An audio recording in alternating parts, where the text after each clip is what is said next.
Quando eu terminei o mestrado, eu senti que boa parte da minha energia estava muito dedicada à academia e ficando na academia. Eu senti uma necessidade muito grande de estar atuando com os povos da floresta, que vivem da floresta. Eu senti necessidade de estar atuando de uma forma mais efetiva contra o desmatamento, atuando junto com os povos que mais sofriam com o desmatamento. Em 2000, eu aterrissei inicialmente no Amapá e tive um choque de realidade que eu acredito é comum para muita gente que vem para a região norte pela primeira vez. Foi minha primeira peia amazônica. Viriam muitas outras depois. A ayahuasca me ensinou muita coisa, peias mais fortes. Mas voltando para 2000, a primeira peia foi de realidade local. Aprendi muito sobre relações humanas, aprendi sobre política, sobre ecologia, sobre economia. Aprendi sobre escala. Quem vem do Sudeste não tem dimensão do gigantismo que a região oferece. Escuta sobre a seca na região norte, sabe que o Negro está baixo, mas não tem ideia do volume de água que está faltando no Negro. Essa foi minha primeira peia. Passados 25 anos, tendo atuado no setor público, no terceiro setor, no setor privado, é impressionante que a gente continua escutando uma série de discursos que, para mim, faltam uma âncora de realidade local. Um dos mitos que eu escuto é que é impossível conciliar o desenvolvimento socioeconômico com conservação ambiental. Eu acredito que isso é um mito, que isso é uma falácia. Cerca de 80% do bioma Amazônia ainda é coberto por florestas. Qual que é o grande potencial dessa região? Obviamente são as próprias florestas, os recursos madeireiros, não madeireiros, serviços ecossistêmicos, o desenvolvimento do turismo.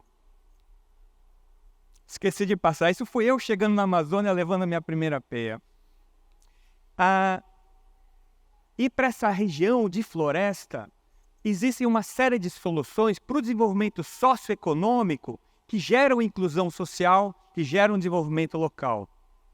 É possível, sim, ter negócios na Amazônia com impacto positivo nas paisagens e nas populações locais e que possuam uma performance financeira melhor do que os negócios ditos tradicionais, que geram exclusão social e degradação ambiental. Um exemplo que eu gosto bastante deste modelo de negócio é de uma cooperativa no noroeste do Mato Grosso, a Copavan, Cooperativa do Vale do Amanhecer. A Copavan atua principalmente com a castanha. Ela vende a castanha e vende uma série de derivados, como óleo. Ela consegue originar sua castanha de 4 terras indígenas que cobrem cerca de 1 milhão de hectares e paga para famílias indígenas coletoras cerca de 70% a mais do que os atravessadores pagam nessa mesma região. A Copavan teve um crescimento em 2021 de cerca de 60% do seu faturamento do ano anterior. Ela faturou 5 milhões e meio de reais. Cerca de 60% desse volume, 3 milhões, foi direcionado diretamente para as famílias indígenas coletoras, que aplicaram o rendimento da castanha de acordo com a sua visão de futuro. Elas construíram, com base na própria relação com a cooperativa, um plano de vida, onde é que elas gostariam de estar daqui a 30, daqui a 40 anos. É nessa visão que as famílias aplicaram o rendimento da castanha.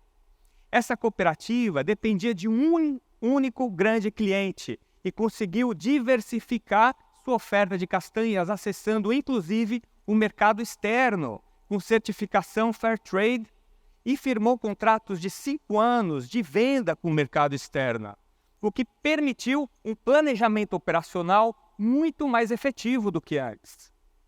Ao longo de 10 anos, esse modelo da Copavan consegue gerar cerca de 60% mais renda do que a alternativa econômica no entorno das terras indígenas, que é a pecuária extensiva. Isso considerando o uso apenas da castanha. A cooperativa tem plano de utilizar outros recursos florestais. A diferença de geração de valor vai aumentar ainda mais. Cortar floresta para quê? Agora, cerca de 20% da região amazônica já foi convertida, já foi desmatada. Também existem opções boas para o desenvolvimento socioeconômico dessas áreas, geralmente também empobrecidas socialmente. Um exemplo que eu gosto bastante vem da Colômbia, uma empresa chamada Ecoflora. A dona da Ecoflora é uma química e ela desenvolveu um processo de extrair um colorante natural azul, quimicamente estável, retirado do jenipapo. Esse colorante azul natural, quimicamente estável, era a cor que faltava para completar a paleta de cores de colorantes naturais. Era muito buscado pela indústria alimentícia, porque é muito melhor colorir um M&M, um cereal, com colorantes naturais, do que com químicos, cujos impactos na saúde são desconhecidos. A demanda futura pelo produto desse colorante natural era tamanho que a empresa Ecoflora não tinha como responder ao mercado, até porque onde ela está localizada, a maior parte das florestas já foram cortadas, não tinha suprimento. A solução que eles desenvolveram foi brilhante. Eles estabeleceram acordos com propriedades rurais locais que fazem pecuária extensiva para o plantio de jenipapo, junto com outras espécies nativas, estabelecendo sistemas silvipastoris. Esse modelo foi vencedor por uma série de motivos. Primeiro, ao incorporar o elemento arbóreo, as árvores, nas pastagens, melhorou-se o manejo das pastagens, que já não eram produtivas. Passaram a ter mais produtividade por meio do aumento da fertilidade, passaram a gerar mais renda para aqueles produtores. Segundo, o plantio do jenipapo e outras essências nativas aumentou a diversidade no nível de paisagem daquela região. Conseguiu capturar carbono muito mais do que somente com pastagens. E, por fim, garantiu o suprimento do produto jenipapo para a empresa, que passou a responder aos seus demandantes. É possível, sim, ter modelos de negócio com impacto positivo sobre as paisagens e sobre as populações da Amazônia.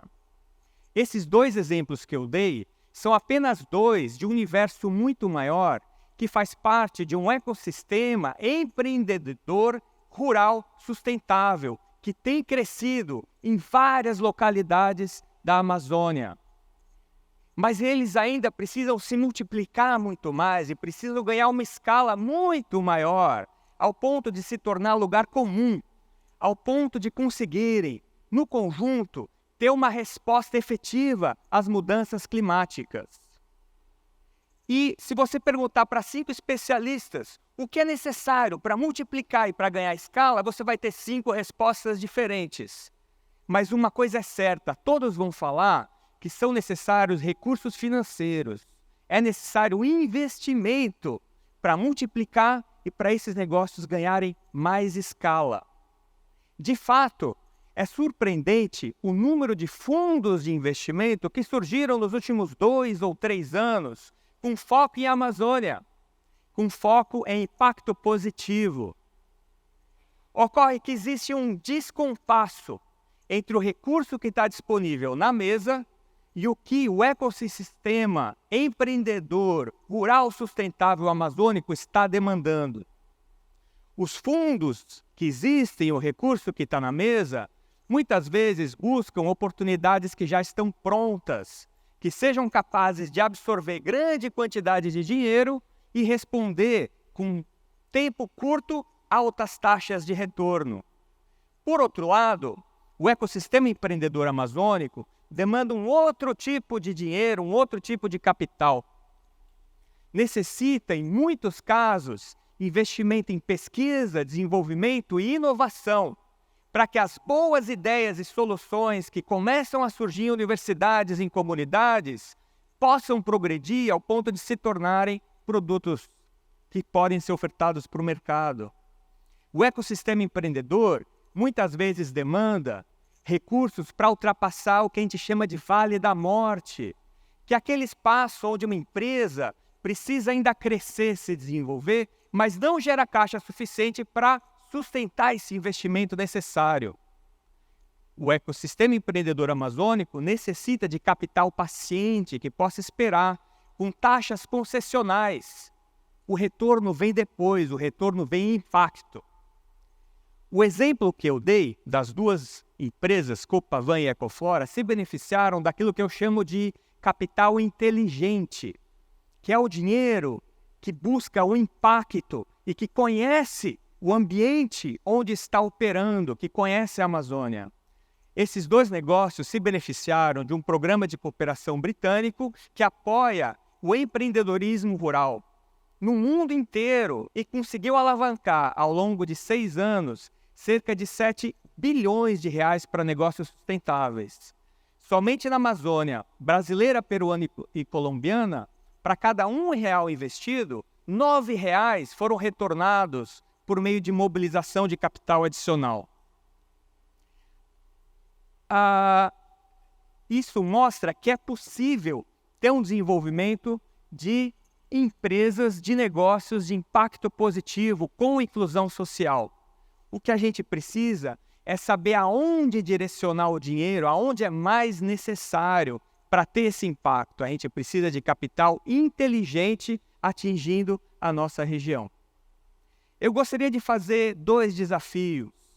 Um primeiro vai para os amazônidas, para que coloquem o engenho humano a serviço cada vez mais de soluções inovadoras, ancoradas na biodiversidade amazônica, ancorada na resiliência, ancorada nessa explosão de cores, formatos e cores. A gente precisa cada vez mais identificar oportunidades de crescimento inclusivo.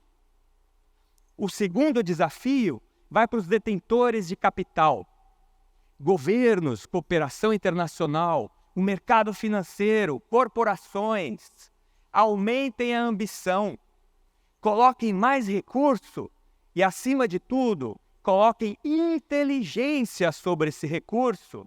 Não esperem colocar e disparar num retorno imediato. Preparem o lugar, vamos capacitar pessoas e remover barreiras e promover um ciclo inclusivo de desenvolvimento.